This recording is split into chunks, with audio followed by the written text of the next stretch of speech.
Hello dear students, today we will be discussing the topic Phasor measurement unit and virtual instrumentation. First we will look at Phasor measurement unit. So Phasor measurement unit, or otherwise known as Synchrophasors, is a kind of transducer that converts the analogous signal of voltage or current into synchronous phasors.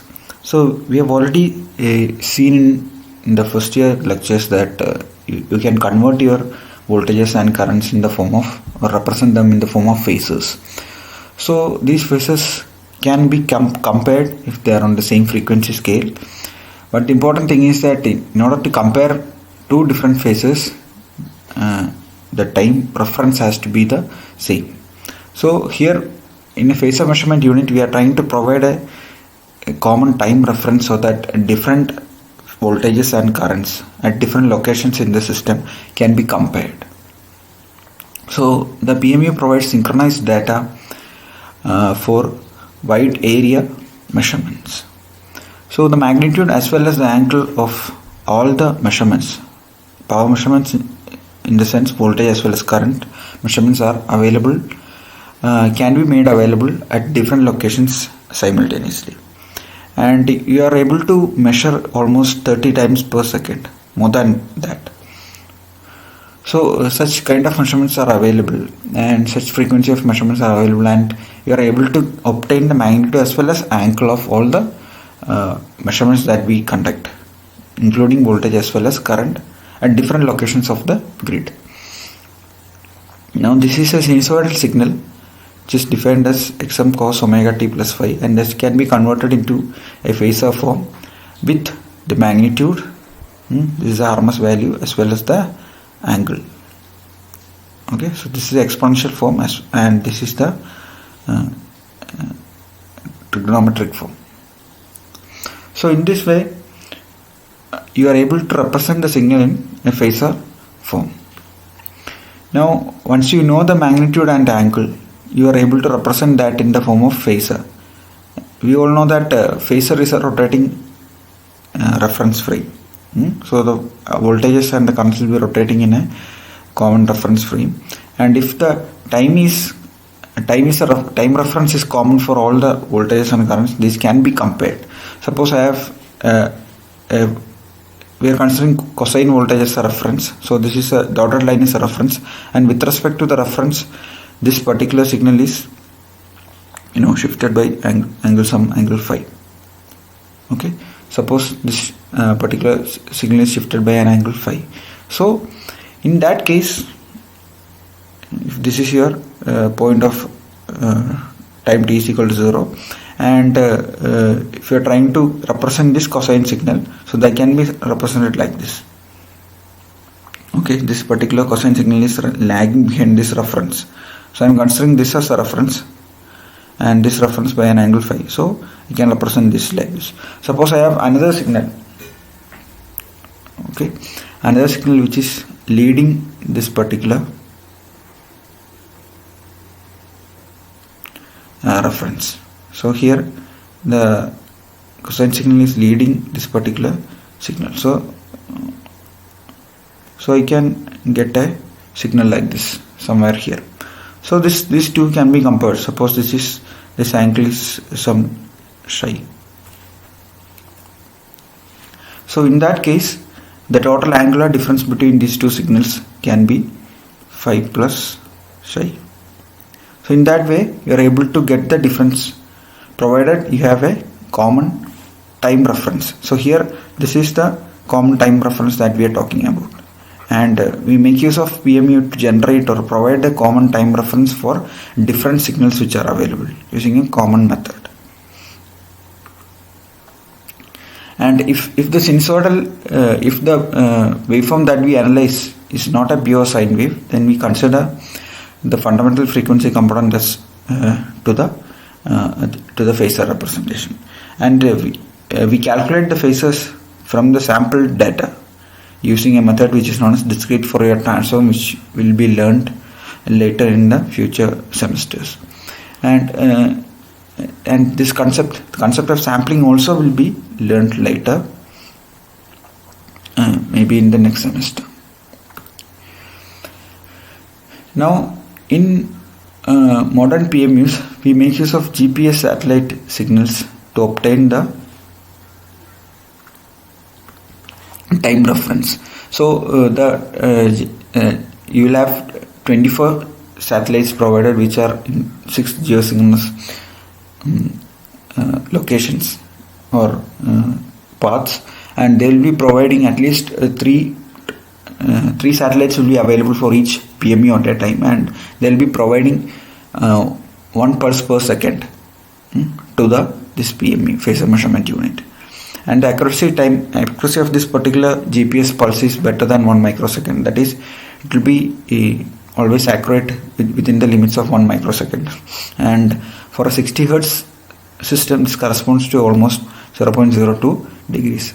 And currently, the PMU will be recording 30 samples per second. At every second, it will be recording 30 samples per second, and this can be adjusted depending on the functionality or capability of the PMU. And the most important purpose of PMU is to provide wide area visibility and to provide synchronized data. And this synchronized data is very important for many power system applications. And we need to monitor the dynamic behavior of system in real time, and we need to compare the voltages and currents at different locations of the bus.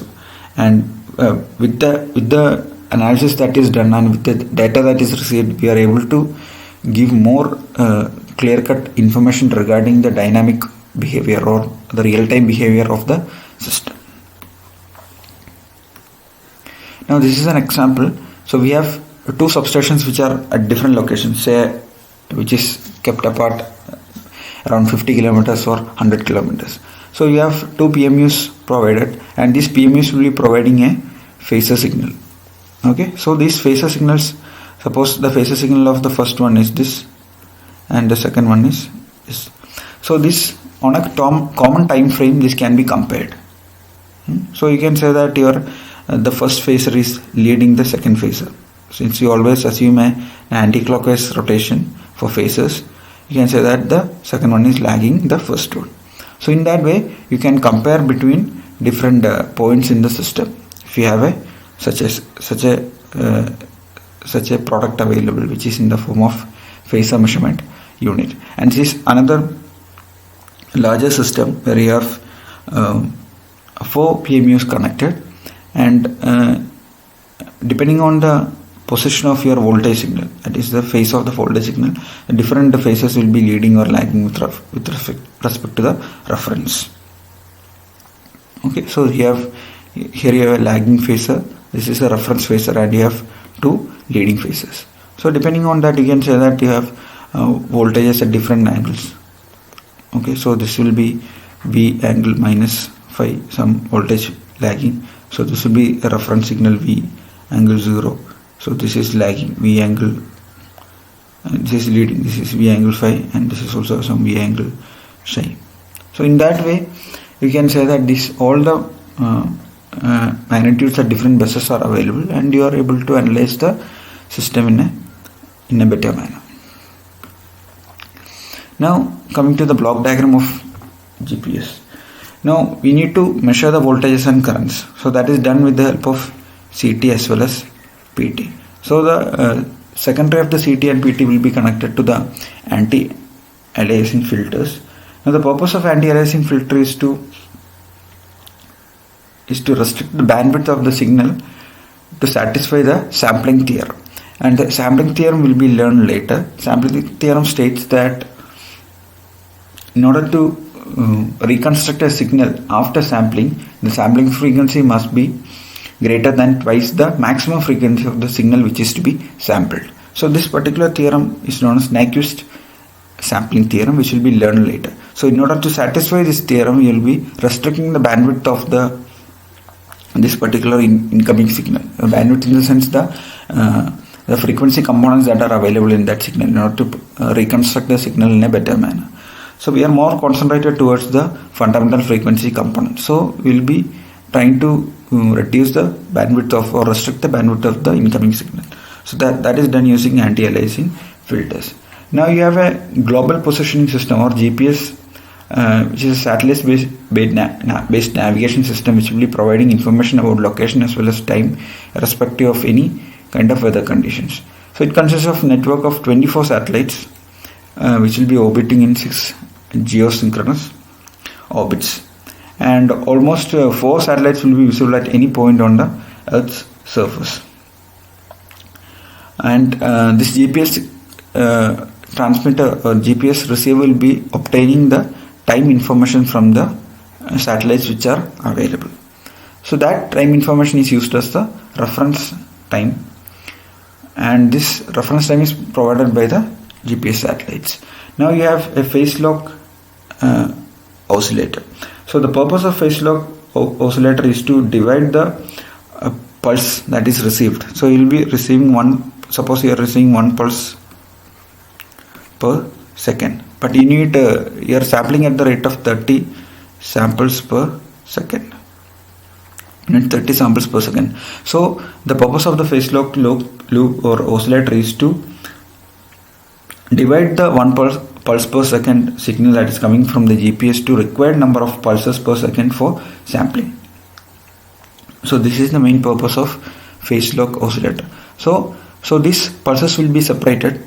You'll have a number of pulses, and that pulses will be combined with the input signals that are available, and the analog to digital converter will be converting the analogous value to the digital value as well as sampling it. And then you have a microprocessor. Okay, so here you can see that the sampling instance will be defined by the phase lock oscillator. So at what instant you need to sample, that will be defined by the phase lock oscillator. That information is provided from this phase lock oscillator, and the input signal that is coming from this anti-aliasing filter will be converted to digital signals, and the timestamp will be provided from the GPS and phase lock oscillator. And then you have microprocessor, or a microcontroller, which will be provided, and this will be converting the signals into positive sequence signals, which can be further processed. And this is a common kind of representation which can be used for many power system applications. You can consider this very similar to your fundamental component.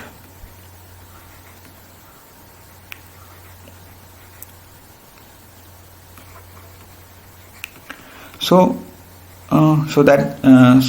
we'll be converting everything into a form that can be compared with different PME units. So this entire data is provided to the modulator demodulator platform, and that will be transmitted to the Phasor data concentrator that is available.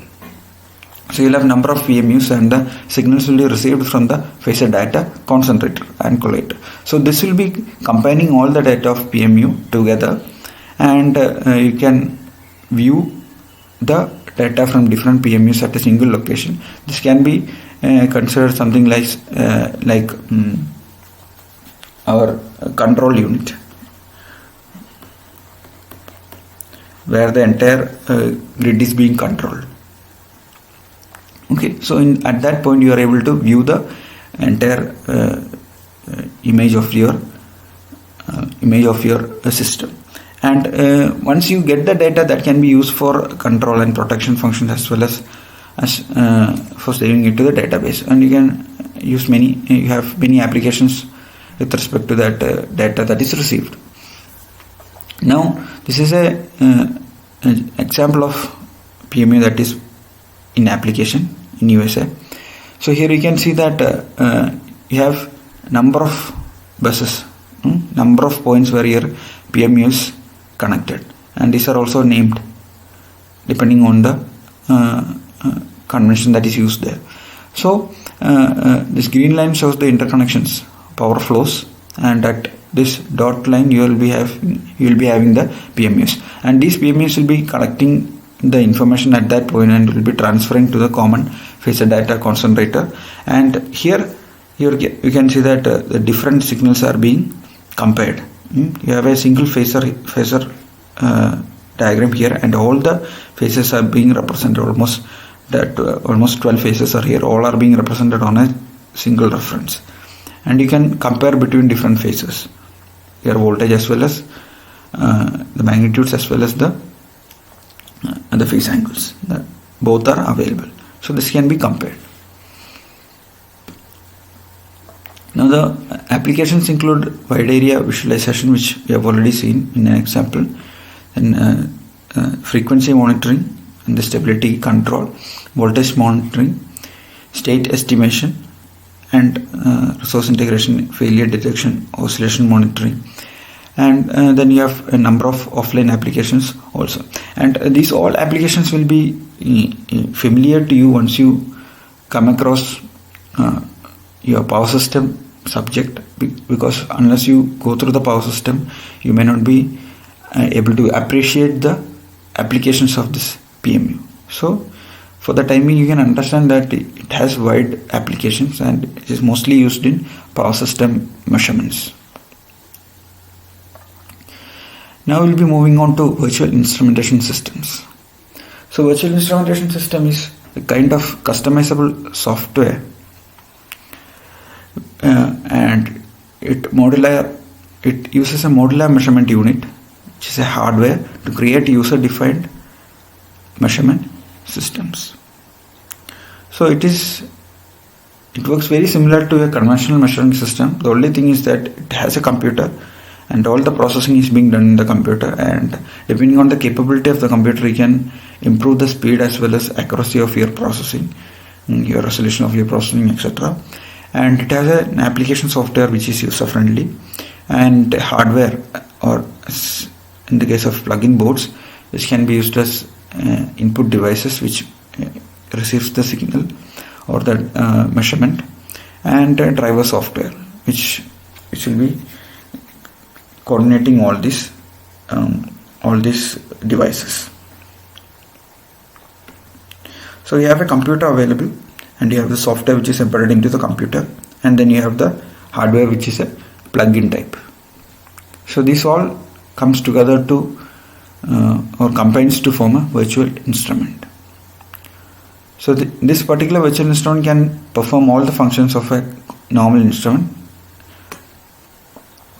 So the price of the virtual instrument is very less when compared to traditional instruments for a particular measuring task, and you are not using a vendor defined or a pre-packaged software. And a conventional system can be thought of something like a CRO, where the vendor is or the manufacturer is providing some fixed functionalities and we are making use of those functionalities. But in case of a virtual instrumentation system, we are having the option of programming it or modifying the software according to our needs, and with the hardware that is available, which is also flexible, that is, you are able to change the hardware to a different kind of hardware, and we can have maximum flexibility available with the available software as well as hardware. And virtual instrument will be providing all the software as well as hardware to accomplish this particular task. And customization is the most important functionality of this particular virtual instrumentation system, and analysis, storage as well as sharing and presentation of this particular measurement that is done can be made more practically clear using the software that is there, and this depends on the speed of the process that is used in the computer. And you can have multi-purpose virtual instruments also, and this can use a single data card or a board, and you can use the same data card or board for different applications. But in the case of a CRO, the applications are very limited. You are able to measure voltage or current or also frequency, and it is only limited to very few applications. But in a virtual instrument you are able to go beyond a conventional system, and you can customize the particular software or hardware to measure different parameters.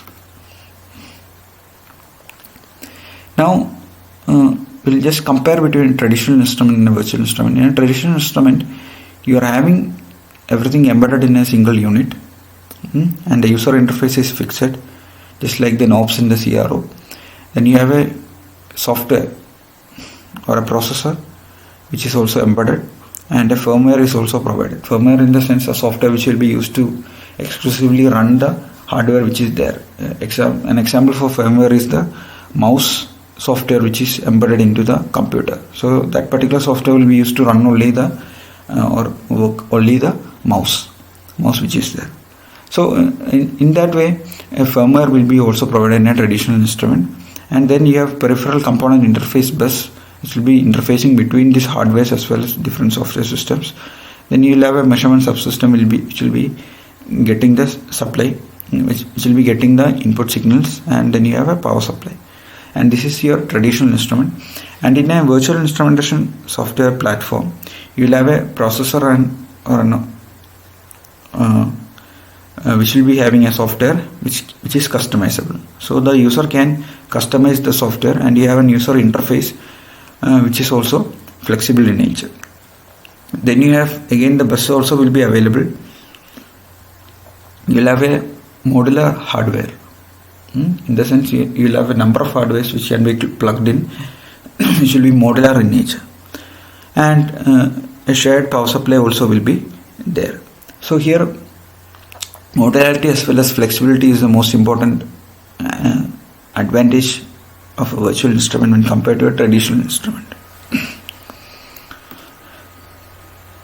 The traditional instruments are very large and cumbersome, and it has higher power consumption when compared to the virtual instruments, and hardware components are predefined in nature, and it has limited functionality due to hard-coded functions.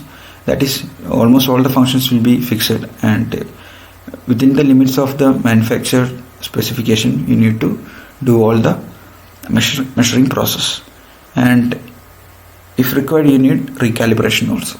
So these are some of the drawbacks of traditional instruments in comparison with the virtual instruments. Now, in case of virtual instrument, this is flexible, and this is platform independent applications. That is, the same instrument, virtual instrument platform can be used for Windows operating system, Linux, such different operating systems. And the storage will be entirely depending on the storage facility of the computer. You can provide gigabyte or megabyte storage, or even terabyte storage, depending on the application.